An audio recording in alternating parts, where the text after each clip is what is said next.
5 पांढरे पदार्थ ते वर्ज करा. आपण रोज 5 प्रकारचं विष पचवतो.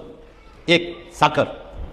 महाराष्ट्रामध्ये जी साखर पिकली जाते ती पांढरी करण्याकरता तिच्यात गंधक, केमिकल असं विष वापरलं जातं, म्हणून ती पांढरी होते. आणि आज महाराष्ट्रामध्ये एकही घर असं नाही की जिथे शुगर, डायबेटिक पोचला नाही. म्हणून आपण साखर खाताना खांडसरी साखर खावी. मध्य प्रदेश किंवा गुजरातमध्ये घरोघरी, गावोगावी अशी साखर पिकवत नाही, ते खांडसरी पिकवतात. त्यात कुठलंही केमिकल टाकत नाही. आणि महाराष्ट्रात का टाकतात हे आम्हाला कळत नाही. म्हणून आपण साखर खाताना, घेताना हा विचार करावा. 2, गुजरातमध्ये टाटाने एक खूप मोठी फॅक्टरी मिठाची टाकलेली आहे. पांढरा शुभ्र कापरासारखं मीठ आहे, लोक आवडीनं घेतात. पण तुम्ही आज बघा, देशामध्ये लहान लहान मुलांच्या किडन्या फेल झाल्या, मेंदू फेल झालेत, ब्रेन हॅमरेज झालं आहे. डॉक्टरांना याचं सूत्र कळलं नाही. म्हणून तुम्ही आहारामध्ये शेंदेलोण किंवा आयुर्वेदिक मीठ किंवा पूर्वी आपण जे महात्मा गांधींच्या काळात काळं मीठ, खड्याचं मीठ वापरायचं, ते जर वापरलं, हे जे पांढरं मीठ आहे हे खाण्यास अयोग्य आहे.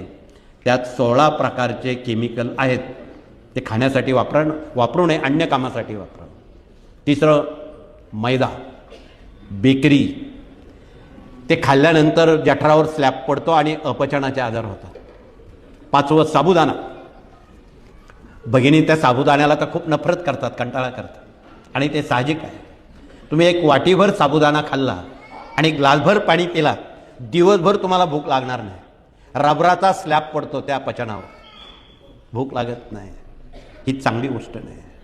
म्हणून त्याऐवजी अनेक पदार्थ आहेत आणि त्याचा आपण कृपया वापर करावा. वैज्ञानिकदृष्ट्या, आरोग्यदृष्ट्या कमी जेवणं किंवा उपवास करणं म्हणजे आपल्या पचनेंद्रियांना थोडी विश्रांती देणं, हा त्यातला एक भाग आहे.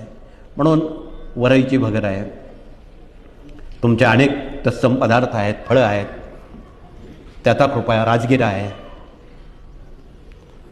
शिंगाडा आहे. शिंगाडा हे पीकसुद्धा उपवासाला चालतं.